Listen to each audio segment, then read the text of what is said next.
नमस्कार दोस्तों, business building community and knowledge के इस यूट्यूब चैनल पर एक बार फिर आपका स्वागत है। पिछले वीडियो में हमने आपको स्टॉक मार्केट के 5 गोल्डन रूल्स बताए और आज हम आपको बताने वाले हैं आप स्टॉक मार्केट में कैसे प्रवेश कर सकते हैं। स्टॉक मार्केट में प्रवेश करने के लिए आपके पास में 2 रास्ते हैं। पहला रास्ता म्यूचुअल फंड, दूसरा रास्ता डायरेक्ट इक्विटी। डायरेक्ट आप मार्केट से परचेज, ट्रेड, सेल, बाय कर सकते हैं। तो आज हम बताते हैं आपको म्यूचुअल फंड में क्या और इक्विटी में क्या डिफरेंसेस हैं। म्यूचुअल फंड का मतलब है परस्पर या आपसी या पारस्परिक रूप से कई सारे लोगों की छोटी छोटी अमाउंट को इकट्ठा करके एक एएमसी जो एसेट मैनेजमेंट कंपनी होती है उसमें हम फंड्स को अपने जमा करते हैं। वो एसेट मैनेजमेंट कंपनी अपने एक फ़ंड मैनेजर को नियुक्त करती है जो हाईली क्वालिफाइड होते हैं, फाइनेंशियल इकोनॉमिस्ट सॉर्ट ऑफ वो लोग होते हैं। वो आपके बिहाफ में, आपकी पूंजी के बिहाफ में मार्केट में इन्वेस्ट करते हैं। म्यूचुअल फंड में जब आप इन्वेस्ट करते हैं तो म्यूचुअल फंड या वो एएमसी आपको आपके फंड्स के अगेंस्ट में आपको यूनिट प्रोवाइड करती है। यूनिट की वैल्यू को नेट एसेट वैल्यू कहते हैं, एनएवी हम जिसे कहते हैं। आपका म्यूचुअल फंड की जो भी स्कीम है वो मार्केट में लिस्टेड होती है, उस मार्केट में उसकी रेट्स ऊपर नीचे होती है जो भी स्कीम्स में आपने फंड्स लगाए हैं। म्यूचुअल फंड में भी दो प्रकार के म्यूचुअल फंड होते हैं मोटा मोटा। एक होता है डेट फंड, एक होता है इक्विटी फंड। डेट फंड का मतलब ये होता है कि म्यूचुअल फंड उस सर्टेन अमाउंट को डेट इंस्ट्रूमेंट में इन्वेस्ट करता है, जैसे बॉन्ड्स हैं, गवर्नमेंट बॉन्ड्स हैं, गवर्नमेंट सिक्योरिटीज़ हैं।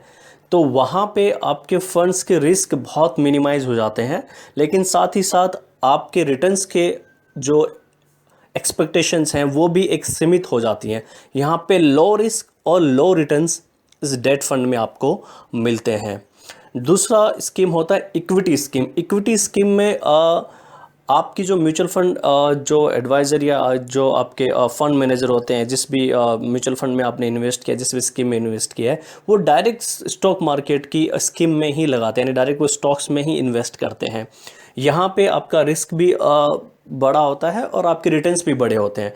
लेकिन एक लेमैन के लिए, जो एक नॉर्मल आदमी जिसको मार्केट के बारे में कुछ नहीं पता है या उसके पास में समय नहीं है, उनके लिए बेस्ट वे है कि वो म्यूचुअल फंड में डायरेक्ट इन्वेस्ट कर सकते हैं। वहाँ पे उनको कोई दिमाग नहीं लगाना है। जो भी उनको स्कीम पसंद आती है, जो भी म्यूचुअल फंड का एडवाइज़र, ऑथराइज पर्सन या उनका जो भी पर्सन होता है वो आपको समझाएगा, स्कीम्स के बारे में बताएगा और आपको जो भी इक्विटी या डेट में जाना है उसका आपको डिसाइड करना है। आपको अमाउंट उनको पे करनी है, उसके अगेंस्ट में आपको यूनिट्स मिलेगी। यूनिट्स की जो एनएवी होगी वो डे बाय डे जो भी उसका मूवमेंट होंगे उसके अकॉर्डिंग वो बढ़ती और घटती रहेगी। म्यूचुअल फंड्स बिल्कुल ओपन और बिल्कुल ट्रांसपेरेंट होते हैं, आप जब चाहें उनको रिडीम कर सकते हैं। डेट फंड में शायद लॉक इन पीरियड हो या आपकी इक्विटी में भी शायद लॉक इन पीरियड हो, वो आपको अपने एडवाइज़र से पहले जान लेना ज़रूरी होता है। म्यूचुअल फंड में इन्वेस्ट करने के लिए भी आपको एक केवाईसी भरनी पड़ेगी। केवाईसी नॉर्मल वही आपका बैंक, जब आप बैंक अकाउंट खुलवाते हैं तब आपको जो डॉक्यूमेंट लगते हैं, PAN card, Aadhaar card, address proof, residence proof और आपका फ़ोटोग्राफ्स और बैंक डिटेल्स, वो सारी चीज़ें आपको देनी होती है। जैसे ही वो सारी चीज़ें आप देते हैं, आप म्यूचुअल फंड में आपका अकाउंट खुल जाता है। आप म्यूचुअल फंड की यूनिट्स बाई कर लेते हैं, फिर आप डे टू डे उनको ट्रैक कर सकते हैं, आपकी म्यूचुअल फंड की यूनिट्स घटी या बढ़ी। इसमें आपका डायरेक्ट कोई भी इन्वॉल्वमेंट नहीं होता, स्टॉक मार्केट से आपका कोई भी लेना देना नहीं होता। आपको सिर्फ और सिर्फ अपने म्यूचुअल फंड की एनएवी चेक करनी होती है। तो ये एक बिल्कुल बेस क्राइटेरिया है या बेस्ट वे है किसी भी आम आदमी के लिए स्टॉक मार्केट में जाने के लिए, पैसा इन्वेस्ट करने के लिए। दूसरा जो वे है वो है डायरेक्ट इक्विटी परचेज और सेल करना, यानी कि आप अपना स्वयं से, स्वयं के विवेक से, स्वयं की बुद्धि से, अपने एनालिस्ट से, अपनी जानकारी से डायरेक्ट आप बाज़ार से शेयर खरीदते हैं और बेचते हैं। वो ये दूसरा डायरेक्ट वे होता है, इसको हम इक्विटी ट्रेड कहते हैं या डायरेक्ट इक्विटी मार्केट से परचेज या सेल करना कहते हैं। या किसी बैंक ब्रोकर के, यहाँ पे बैंक्स भी बहुत सारी बैंक्स हैं जो ब्रोकिंग का काम करती है, उनके पास में सेबी लाइसेंसेस हैं, एनएसई बीएसई के लाइसेंसेस हैं, वो भी आपको स्टॉक मार्केट में ट्रेड करने का एक प्लेटफॉर्म प्रोवाइड करती हैं। तो ये आपकी चॉइस पे है कि आपको किस स्टॉक ब्रोकर के यहाँ पे या किस बैंक ब्रोकर के यहाँ पे अपना अकाउंट खोलना है। तो सबसे पहले आपको शेयर ट्रेडिंग अकाउंट खोलना पड़ेगा। शेयर ट्रेडिंग अकाउंट खोलने के साथ साथ आपको एक अकाउंट खोलना पड़ेगा, उसका नाम है डीमेट अकाउंट। जैसे हम सेविंग अकाउंट में अपने फंड्स को रखते हैं, उसी तरीके से शेयर्स को रखने के लिए आपको एक अकाउंट की ज़रूरत पड़ती है। उस अकाउंट को बोलते हैं हम डीमेट अकाउंट, जिसका मतलब होता है डीमेटलाइजेशन। आज के दिन में सेबी और NSE BSE के एफर्ट से सब कुछ इलेक्ट्रॉनिक हो चुका है, एवरीथिंग ऑनलाइन एंड ट्रांसपेरेंट हो चुकी है। आज आप कोई भी शेयर खरीदेंगे तो आपको फिजिकल वर्क करने की ज़रूरत नहीं है। जैसे आप स्टॉक मार्केट से आपने कुछ खरीदा, जैसे आपने उस खरीदी हुई शेयर्स के पैसे पे किए, ऑटोमेटिकली आपके अकाउंट में वो उस कंपनी के शेयर्स आपके अकाउंट में आ जाते हैं। तो शेयर्स को रखने का जो अकाउंट होता है उसे डीमेट अकाउंट कहते हैं। तो जैसे ही आप अपने स्टॉक ब्रोकर के यहाँ पे ये अकाउंट खोलेंगे तो आपके दो अकाउंट खोलने आपको ज़रूरी है, एक शेयर ट्रेडिंग अकाउंट और एक आपको डीमेट अकाउंट।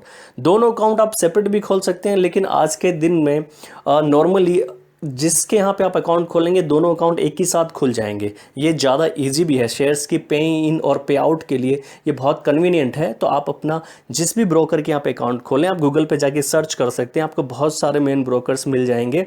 आप जिस शहर में रहते हैं वहाँ पर अगर आप टाइप करेंगे कि उस शहर में कौन से ब्रोकर्स अवेलेबल हैं तो आपको मिल जाएंगे। और आजकल कुछ ऐसे ब्रोकर भी आ गए हैं जो ऑनलाइन ही आपको सब कुछ देते हैं, आपको कहीं जाने की ज़रूरत नहीं है। ऑनलाइन ही आप अपने डॉक्यूमेंट को अपलोड कर सकते हैं, अपने सेविंग अकाउंट को उनसे लिंक कर सकते हैं और आप घर बैठे ही ट्रेड कर सकते हैं।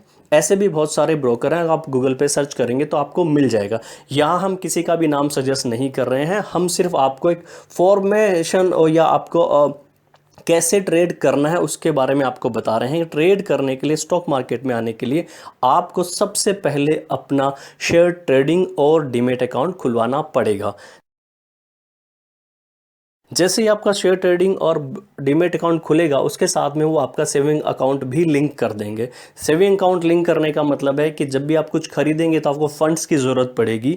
तो जब भी आप स्टॉक मार्केट में परचेज करते हैं तो आपका बैंक अकाउंट यानी सेविंग अकाउंट लिंक होगा इन दोनों अकाउंट से, तो ऑटोमेटिकली आपके अकाउंट से पैसे डेबिट हो जाएंगे और जैसे ही आप कुछ खरीदेंगे तो आपके अकाउंट में शेयर्स आ जाएंगे।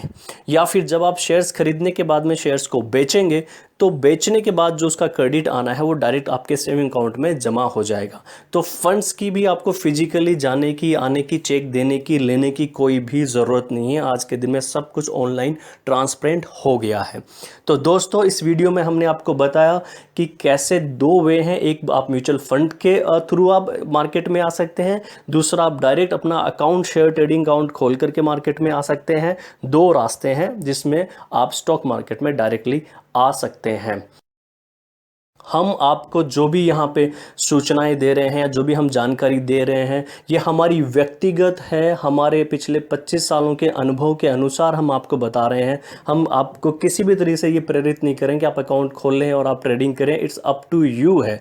आपने देखा होगा जब पूरी दुनिया लॉकडाउन के चलते अपने घरों में बैठी हुई है, वहाँ पे सिर्फ स्टॉक मार्केट एक ऐसा है जो बिना रुके, बिना किसी भी रुकावट के, बिना किसी प्रॉब्लम के आज भी काम कर रहा है। तो अगर आपने इस बाज़ार के बारे में जानते होते या आप बाज़ार में काम कर रहे होते, कहीं ना कहीं आप भी कुछ ना कुछ कमा रहे होते। तो हमारा यही लक्ष्य है कि इस पैंडेमिक के टाइम अगर आप अपना शेयर मार्केट में आना चाहें, सीखना चाहें, तो हमारी वीडियोस के थ्रू आप सीख सकते हैं। आने वाले दिनों में हम आपको बेसिक्स नॉलेज क्या होती है उसके काफ़ी सारे वीडियोस हम लेके आ रहे हैं। आप विशेष करके जो स्टूडेंट्स हैं, हाउस वाइफ्स हैं और जो नए नए जॉब लगे हैं, जिन्हें जॉब की अभी फिक्र है कि रहेगा कि नहीं रहेगा, उनके लिए ये हमारा चैनल बहुत ही बेस्ट है। हम सिंपल, साधारण, सामान्य भाषा में आपको समझाने की, सिखाने की कोशिश करेंगे। दोस्तों, इसी के साथ मैं अपने शब्द ख़त्म करता हूँ। अगले वीडियो का इंतज़ार करें, हमारे चैनल को सब्सक्राइब करें। Thank you so much. घर पे रहें, सुरक्षित रहें।